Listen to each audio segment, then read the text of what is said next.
Draw a labeled ray diagram to show the image formation by astronomical telescope.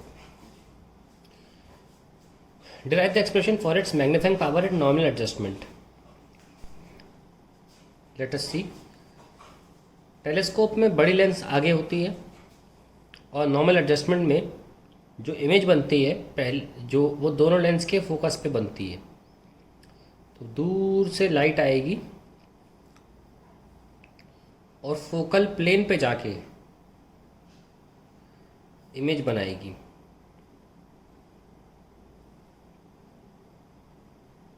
ये लो A B बन गई। और यही पॉइंट उस छोटी लेंस का भी होना चाहिए फोकस का। तो यहाँ पे लिख सकता हूँ मैं फो, यहाँ लिख सकता हूँ मैं फी। और कैपिटल एफ और एफ से पॉइंट दिखाते हैं और डिस्टेंसेस जो होते हैं वो छोटे एफ से दिखाए जाते हैं। ये नोटेशन ध्यान रखें। चलिए हो गया।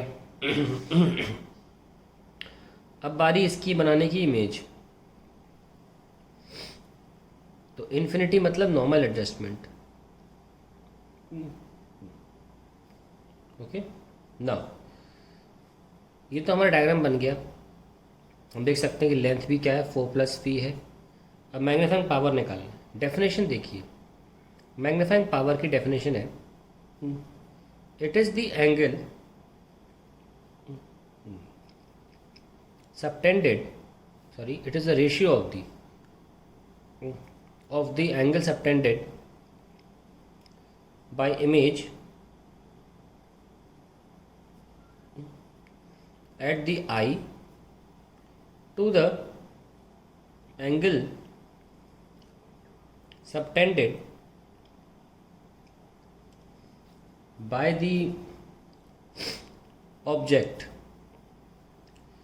without the aid of telescope.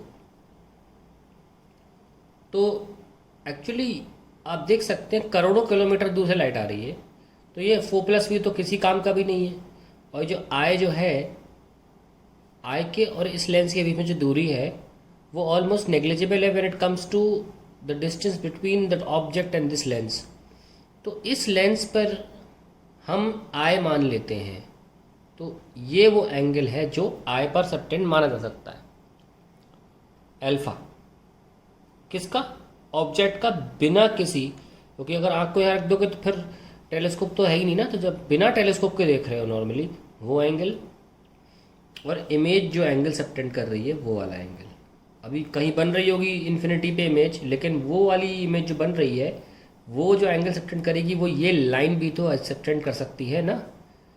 ये और मान लो कोई बड़ा ट्रायंगल बना लिया इन्फिनिटी पे जाके, तो दोनों के लिए एंगल तो सेम ही है क्योंकि सिमिलर ट्रायंगल्स बनेंगे। ये बीटा है और ये अल्फा है। तो according definition beta by alpha हो गया। लेकिन क्योंकि एंगल्स स्मॉल हैं तो हम tan बीटा और tan अल्फा से रिप्लेस कर सकते हैं। अब tan बीटा लिखो। tan बीटा क्या हुआ? परपेंडिकुलर ए बी और बेस ए सी। tan अल्फा क्या हुआ? यहाँ तो परपेंडिकुलर नहीं है, बेस भी नहीं है, पर वर्टिकली अपोजिट से अल्फा यहाँ लिखा जा सकता है। उसके लिए भी परपेंडिकुलर ए भी हो जाएगा। पर अच्छा इसको C1 C2 कर लेते हैं, 2 C आ गए ना, C1 और ये C2 है, नीचे वाला AC1 हो जाएगा। तो A B cancel, we have AC1 upon AC2। AC1 is 4 और AC2 इज फी। तो देखिए आपका 4/φ एक्सप्रेशन आ गया, प्रूव हो गया। सो मैग्नीफाइंग पावर इज 4/φ। अब ये एंगल्स का रेशियो है। आप नोटिस करें कि आफ्टर ऑल माइनस साइन क्यों आता है, भी नोटिस करें ध्यान से।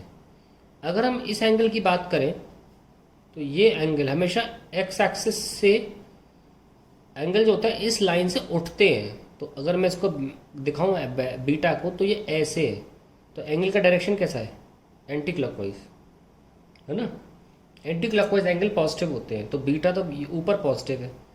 पर इसकी बात करें अगर, तो ये एंगल जो है वो क्लॉकवाइज है। क्लॉकवाइज एंगल नेगेटिव होते हैं, ये एंगल नेगेटिव है।